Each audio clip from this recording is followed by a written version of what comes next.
আসসালামু আলাইকুম সুপ্রিয় শিক্ষার্থীবৃন্দ, আশা করি আপনারা সবাই ভালো আছেন। আজকে আমরা ডিফেন্স জিওমেট্রি সাবজেক্টের চ্যাপ্টার 3 এর উপপাদ্য 9 আলোচনা করব ইনশাল্লাহ। তো প্রশ্নটি বলছে, পারমিতিক রেখাদ্বয় বক্রতা রেখা হওয়ার প্রয়োজনীয় ও যথেষ্ট শর্ত হলো f=0, capital F=0, small f=0, অথবা আচ্ছা এইটুকুই তোমাদের প্রশ্ন আসে, ঠিক আছে, এটা তোমার অন্য একটা প্রশ্ন সমাধান।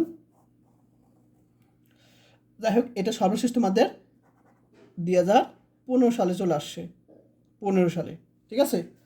তা আমি এটা এখন বুঝিয়ে দিব। আচ্ছা, তো প্রথমে আমরা এখানে প্রয়োজনীয় শর্ত আলোচনা করব, এরপর আমরা যথেষ্ট শর্ত আলোচনা করব। তো প্রয়োজনীয় শর্ত হলো, দেখো এখানে f=0 বলছে।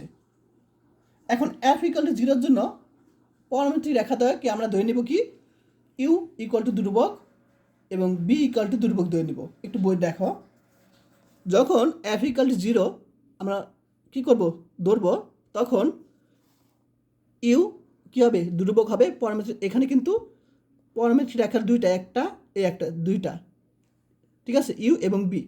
তখন কি হবে, ইউ কি হবে, ধ্রুবক হবে এবং বি হলো তোমার ধ্রুবক হবে। কখন, যখন f=0 ধরবো। আচ্ছা, তাহলে আমরা কি করব, পারমিতিক রেখাদ্বয় u= ধ্রুবক, b= ধ্রুবক। এখন আমি যদি অন্তরীকরণ করি, তাহলে আমরা কী পাবো, du, আর ধ্রুবক অন্তরীকরণ করলে 0 পাবো। আবার বিকে যদি অন্তরীকরণ করি db, ধ্রুবক অন্তরীকরণ করলে 0 পাবো। এখন আমি যদি এই দুটা গুণ করি, du ইন্টু db লিখতে পারি =0, অর্থাৎ du আর db গুণ করলে আমরা কী পাবো, এরকম পাবো। এখন এটাকে এখন সমীকরণ দিলাম। এখন আমরা জানি যে বক্রতার অন্তরক সমীকরণ, এটা অবশ্যই মুখস্থ রাখবে সূত্রটা। বক্রতার অন্তরক, বক্ররেখার, ঠিক আছে, বক্রতা রেখার অন্তরক সমীকরণ হলো তোমার f(e - ef du² plus ge - eg du db plus gf - f g db² 0। এটা কিন্তু একটা সমীকরণ, ঠিক আছে। এটা কার সমীকরণ, বক্রতা রেখার অন্তর সমীকরণ। এই যে দেখো, এটাকে বলা হতো বক্রতা রেখার অন্তরক সমীকরণ, ঠিক আছে, এটা আমরা জানি। আচ্ছা, এখন বক্ররেখাকে পারমিতিক রেখা হিসাবে বিবেচনা করলে f=0 হবে। আচ্ছা, আমি তোমাদের একটু আগে প্রথমে দেখিয়েছিলাম যে পারমিতিক রেখা ক্ষেত্রে কী হবে, তোমার f=0 হবে। দেখো, তাহলে আমি এই বক্ররেখাকে যদি পারমিতিক রেখা হিসেবে বিবেচনা করি, তাহলে পারমিতিক রেখাদ্বয়ের ক্ষেত্রে আমরা কী পেয়েছিলাম, f=0 পেয়েছিলাম। দেখো, তাহলে আমরা যদি এই বক্ররেখাকে পারমিতিক রেখা হিসেবে বিবেচনা করি, তখন কী হবে, f=0 পাবো। f= আমরা কিন্তু 0 পাই। আচ্ছা, তাহলে আমরা 1 আর 2 মধ্যে তুলনা করব, ঠিক আছে। তাহলে আমরা 1 আর 2 নং সমীকরণের সামনে তুলনা করব। এখন একটা বিষয় খেয়াল করো, তুলনা তো সবাই বুঝো, তাই না। এখন এখানে কিন্তু দেখো d² অংশ আছে, এখানে নাই, আর এখানে d² অংশ আছে, অর্থাৎ এখানে নাই মানে 0-এর সাথে গুণাকার আছে, আর আর এখানে কিন্তু d² সাথে কি এটা গুণাকার আছে, অর্থাৎ এখানে d² সাথে কিন্তু 0 গুণাকার আছে, যেহেতু নাই, তাহলে d² মান এখানে শক কত, 0, d² শক কত এখানে 0, আর d² শক কত আছে এখানে f(e - ef)। তাহলে আমরা তুলনা করে এটা লিখতে পারি, এটা কিন্তু স্মলার f 0। আবার এখানে কি করেছি, এখানে দেখো db² শক কত আছে, এটুক আছে, f g, আর এখানে db² নাই, অর্থাৎ db² সাথে 0 গুণাকার আছে, বোঝা যায়, অর্থাৎ db² শক কত 0। তাহলে আমরা এটা সমস্যা আমরা 0 লিখতে পারি। দেখো এটা কোথায় যেন, কোথায় কি ভুল করছি কি না, না এখানে একটু ভুল করছে হয়তো। আচ্ছা, আমি একটু উল্টাপাল্টা করছি। উল্টাপাল্টা বলতে গেলে আমরা এই যে একটু আগে দেখালাম যে এটা কী হবে, 0 হবে, কারণ এটা d² শক গিয়ে আছে, এখানে d² নাই, অর্থাৎ d² সাথে 0 গুণাকার আছে, বোঝা যায়, আর d² শক এটা আছে। অর্থাৎ এটা সবসময় জিরো লিখতে পারি, এই যে লিখলাম। এরপর এটাও সেমভাবে ডিবি স্কোয়ার সব এটা আছে, আর এখানে ডিবি স্কোয়ার নাই, অর্থাৎ তার সাথে কি আছে, অবশ্যই জিরো গুণাকার আছে, না থাকা মানে বোঝা কি জিরোর সাথে গুণাকার আছে। তাহলে দেখো এই যে এটা সমান আমরা জিরো লিখতে পারি।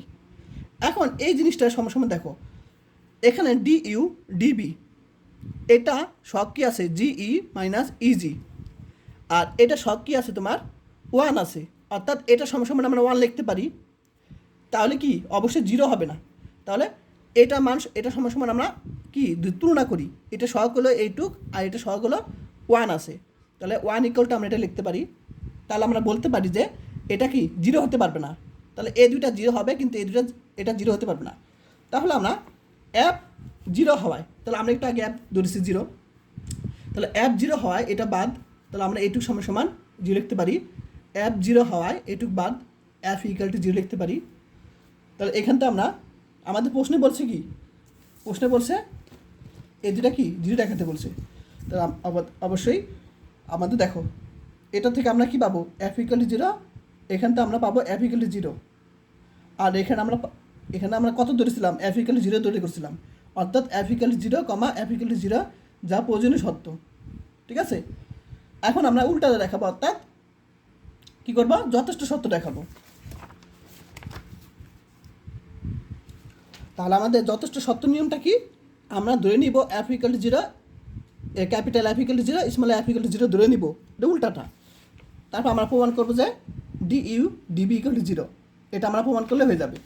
আচ্ছা, তাহলে আমরা যথেষ্ট সত্য চলে যাই। তো ধরি যে app equal to zero, small app equal to zero, capital app equal to zero, small app equal to zero. কাজেই আমরা কি লিখতে পারি যে অ্যাপ যদি জিরো হয় এবং স্মল অ্যাপ যদি জিরো হয়, তাহলে আমরা এই সমীকরণ থেকে আমরা কি লিখতে পারি, দেখো যে এটা সমস্যা, এটা কি জিরো, এটা মানে জিরো অর্থাৎ পুরোটা জিরো, আবার এটা মানে জিরো, স্মল অ্যাপ মানে জিরো অর্থাৎ এটা পুরোটা জিরো। তাহলে আমাদের এটুক থাকবে, এটুক সমান আমার জিরো থাকবে। তাহলে অ্যাপ ইকুয়াল টু স্মল আর অ্যাপ ইকুয়াল টু জিরো এবং capital app equal to zero যদি আমরা এখানে বসাই, তাহলে এটুক শুধু থাকবে এই সমীকরণে, তাহলে আমরা এটুক পাবো।